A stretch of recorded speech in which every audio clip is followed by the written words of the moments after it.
ସେ ସଦାବନା କରିଥିଲେ ମୋତେ। ଆପଣଙ୍କ ନାଁଟା କୁହନ୍ତୁ। ମୋ ନାଁ ପ୍ରଭାସିନୀ ସାହୁ। ଗାଁ କୋଉଠି? ଗ୍ରାମ ଗୁଠୁଣି, ଜିଲ୍ଲା ନୟାଗଡ଼। କ'ଣ ଘଟଣା ହେଇଥିଲା? ସିଏ ସଦାବନା କରିଥିଲେ ମୋତେ 80,000। ସେମାନେ କିଏ? ମୋ ଦିଅର ରାଘବ ଚନ୍ଦ୍ର ସାହୁ। ମୁଁ କହିଲି କ'ଣ ବି ମୋତେ ଶୋଧୁଛ କରୁଛ କହିଲା କ'ଣ କହିଲେ କି ମୁଁ ମାରିଦେବି, ଧରିଦେବି, ତୁ ମୋର କ'ଣ କରିବୁ ମୁଁ ଦେଖିବି। ଆଉ କହିକି ମୋ ଶାଶୁ ଶ୍ୱଶୁର ସେ ହେଇଠିକି ଠିଆ ହେଇଥିଲେ, ସେମାନେ ବି କିଛି ପ୍ରତିବାଦ କଲେ ନାହିଁ। ମୁଁ କହିଲି ଦେଖିବା କେମିତି ତମେ ମାରିବ, ତମେ ତ ମାରିଦେବ, ତମେ ତ ଶୋଧୁଛ କରୁଛ। ମୁଁ ମନା କଲା ପୁଣି କାହିଁକି ଶୋଧୁଛ କହିଲା କ'ଣ ତମେ କ'ଣ ଏମିତି ଧମକ ଦେଉଛ କରୁଛ କହିଲା କ'ଣ ଆହୁରି ଉପରକୁ ଆସିକି ମୋ ଶାଶୁ ମୋତେ ପେଲି ଦେଲେ। ମୁଁ ଯେମିତି ତଳେ ପଡ଼ିଗଲି, ମୋ ଦିଅର ମୋ ଚୁଟିଆ ବସାଡ଼ିକି ମୋତେ ଗାଲକୁ କାମୁଡ଼ି ଦାନ୍ତ ଭାଙ୍ଗି ଆଉ ମୋ ଇଜ୍ଜତ ନେବାକୁ ଚାହୁଁଥିଲେ। ସେଠୁ ଖସିକି ପଳେଇ ଆସିଲି। ହଁ ସ୍ୱାମୀକି ଜଣେଇଲି। ଏ ଘଟଣା କେବେ କଣ? ଡିସେମ୍ବର 24 ତାରିଖ ରାତି। ତାପରେ କ'ଣ କଲେ? ମୁଁ ଥାନାକୁ ଯାଇଥିଲି, ଥାନାରେ ଏଫଆଇଆର ଦେଲି। ଖଣ୍ଡପଡ଼ା ଥାନାରେ ଦେଇଥିଲି ଏଫଆଇଆର। ସେ କହିଲେ କେସ୍ଟା ଫାଇନାଲ୍ କରିଦେବା।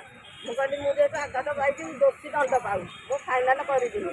ମୋତେ ସେ କ'ଣ ବି ଶୋଧିଲେ କଲେ, ମୁଁ ପ୍ରତିବାଦ କଲାକୁ ମୋତେ ବାଡ଼ିଆ ମାଡ଼ କରିକି ମୋ ଇଜ୍ଜତ ନେଉଥିଲେ। ମୁଁ ଏଫଆଇଆର ଦେବି, ମୁଁ କେସ୍ ଫାଇନାଲ୍ କରିବିନି। ଯେଉଁ ଦିଅରଙ୍କର ଏମିତି ଯେଉଁ ଆଚରଣ, ଏହା ପ୍ରଥମ ଥର ଥିଲା ନା ପୂର୍ବରୁ କେତେ ଥର ଏମିତି ଟ୍ରାଏ କରିଥିଲେ? ହଁ ସେ ଆଗରୁ ଏମିତି ସଦାବନା କରନ୍ତି, ସେମିତି ଉହୁକିକି ଆସନ୍ତି। ମୁଁ ଆଉ କିଛି ବାଡ଼ିଆ ମାଡ଼ ବି କରନ୍ତି। ମୁଁ ଆଉ କିଛି କେତେ ବୟସ ତାଙ୍କ? ତାଙ୍କୁ 30 ବର୍ଷ। ହଁ ବାହା ହେଇଛନ୍ତି, ତାଙ୍କର ପୁଅଟେ 2 ବର୍ଷର। ଆପଣ ତାଙ୍କ ସ୍ତ୍ରୀଙ୍କ ଆଗରେ କହିନାହାନ୍ତି ଏସବୁ ବିଷୟରେ? ତାଙ୍କ ସ୍ତ୍ରୀ ସେଠି ଆଗରେ ମଧ୍ୟ ଠିଆ ହେଇଥିଲେ। ସ୍ତ୍ରୀ କ'ଣ ଜାଣି ଶୁଣି ମାନେ ସ୍ତ୍ରୀ ଗୋଟେ ସ୍ତ୍ରୀ କେମିତି ଚାହିଁବ ଯେ ଅନ୍ୟ ତା ସ୍ୱାମୀ ଅନ୍ୟ ଜଣେ ସ୍ତ୍ରୀଙ୍କ ସହିତ ଏମିତି ସମ୍ପର୍କ ରଖିବାକୁ ସେ କହିଲେ କି ମୁଁ ମାରିଦେବି, ତ କହିଲେ ଏଇଟା ଇଜ୍ଜତ ନେଇକି ଆକୁ ମାରିଦେବି ଜୀବନରେ। ଆଉ ଇଜ୍ଜତ ନେଇକି ମାରିଦେବାକୁ ଚାହୁଁଛୁ? ହଁ। ଆଉ କିଛି ମାନେ ଇଏରେ ମାନେ ଆଉ କିଛି କାରଣ ପାଇଁ ମାରିବାକୁ ଚାହୁଁଛୁ? ମୁଁ ଆଉ କହିପାରିବିନି ସେ ଆଉ କେଉଁ କାରଣ। ସେ ମୋତେ ମାରିଦେବାକୁ ଚାହୁଁଛି, ମୁଁ ଏଠୁ ଜୀବନ ଭିତରେ ଖସିକି ମୁଁ ପଳେଇ ଆସିଲି ବାହାରକୁ। ସ୍ୱାମୀକି ଜଣେଇଲି ନା ସ୍ୱାମୀକି ଜଣେଇଥିଲି। କ'ଣ କହିଲେ? ସେ କହିଲେ ହଁ କେସ୍ଟା ଫାଇନାଲ୍ କରିବା। ମୁଁ କହିଲି ମୁଁ ଯେହେତୁ ଆଘାତ ପାଇଛି, ମୁଁ କ'ଣ କେସ୍ ଫାଇନାଲ୍ କରିବି? ଦୋଷୀ ଦଣ୍ଡ ପାଇବ, ମୁଁ କେସ୍ ଫାଇନାଲ୍ କରିବିନି। ଆପଣଙ୍କ ଝିଅ ଏଭଳି କାହିଁକି କଲେ?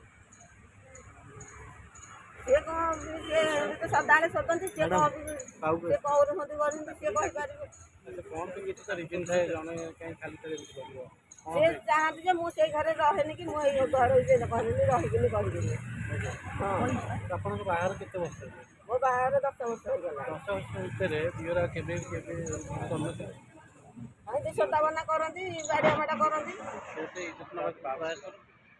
ଆଉ ସେ ବାଡ଼ିଆ ମାଡ଼ କରନ୍ତି, ମୁଁ ଖସିକି ଆଡ଼ିକି ଆସେ ହେରିକି। ମୁଁ ମଝିରେ ଏମିତି ମୋତେ ହଇରାଣ କରିଥିଲେ ଯେ ମୋ ବାପ ଘରେ ଝିଅଟାକୁ ଆଣିକି 3 ବର୍ଷ କାଳ ରହିଥିଲି। ଆଚ୍ଛା, ଏଇ ଯେଉଁ ଦାଗଟି ଆମେ ଦେଖୁଛୁ ଗାଲରେ, ଏଇଟା କେବେର ଘଟଣା? ଏଇ ଡିସେମ୍ବର 24 ତାରିଖ ରାତି ଘଟଣା। ଡାକ୍ତର କ'ଣ କହିଛନ୍ତି? ଡାକ୍ତର ସେ ରିପୋର୍ଟ ଲେଖିକି ଦେଇଛନ୍ତି। ଭଲ ହେଇଯିବ ବୋଲି କହିଛନ୍ତି, ମାନେ ଦାଗ ଛାଡ଼ିବ ମାନେ ରହିବ ନାହିଁ? ସେମିତି ଡାକ୍ତର କିଛି କହିନାହାନ୍ତି, ଚିହ୍ନ ଯିବ କି ନଯିବ ବୋଲି। ଆଚ୍ଛା, ଥାନା ଅଧିକାରୀ କ'ଣ କହିଲେ ଯେତେବେଳେ ଆପଣ ଏଫଆଇଆର ଦେଲେ ତାକୁ ସେ କମ୍ପ୍ରମାଇଜ୍ କରିବା ପାଇଁ? ଏବେ ବର୍ତ୍ତମାନ ଆପଣ କ'ଣ ଚାହୁଁଛନ୍ତି? ଆପଣଙ୍କ ସ୍ୱାମୀ କୋଉଠି ଅଛନ୍ତି? ଆପଣଙ୍କ ସ୍ୱାମୀ ସୁରାଟରେ ରହୁଛନ୍ତି। ଆସିନାହାନ୍ତି ଏପର୍ଯ୍ୟନ୍ତ? ନାଇଁ ମାନେ ସ୍ତ୍ରୀ ଉପରେ ଏତେ ଜଣ ମାଡ଼ ହେଲାଣି ହେଲାଣି, ସ୍ୱାମୀ ଏପର୍ଯ୍ୟନ୍ତ ଆସିନାହାନ୍ତି? ନାଇଁ। ସବୁ ଏ କି ଆପଣଙ୍କୁ ଅଲଗା କରି ସବୁ ହେଇକି ହେଇଯାଇଛି? ସେ ହେଇକି ସେ କହନ୍ତି ମୋତେ କହୁନାହାନ୍ତି ହଉ ତୁ, ସେପଟେ କହନ୍ତି ହଁ ତୁ ରହ, ହେଇଠି ରହ, ତୁ ବାଡ଼ିଆ ମାଡ଼ ଖା, ହେଇଠି ତୁ ରହ। ମୁଁ କହିଲି ମୋ ଜୀବନ ତ ଯିବ, ମୁଁ ସେଇଠି ରହିକି କ'ଣ କରିବି? ସେ ମୋତେ ହେତେ ସପୋର୍ଟ କରନ୍ତିନି, ତାଙ୍କ ଘରେ ଲୋକଙ୍କୁ ସପୋର୍ଟ ଝିଅ ସହିତ ନ ହଉ, ଏମିତି ଏସବୁ ହଉଛି ଗାଁ ଆପଣଙ୍କର ପୁଅ ମାନଙ୍କରେ। ଝିଅ? ମୋର ଝିଅଟେ। ଝିଅ ସେ ଘରେ କେମିତି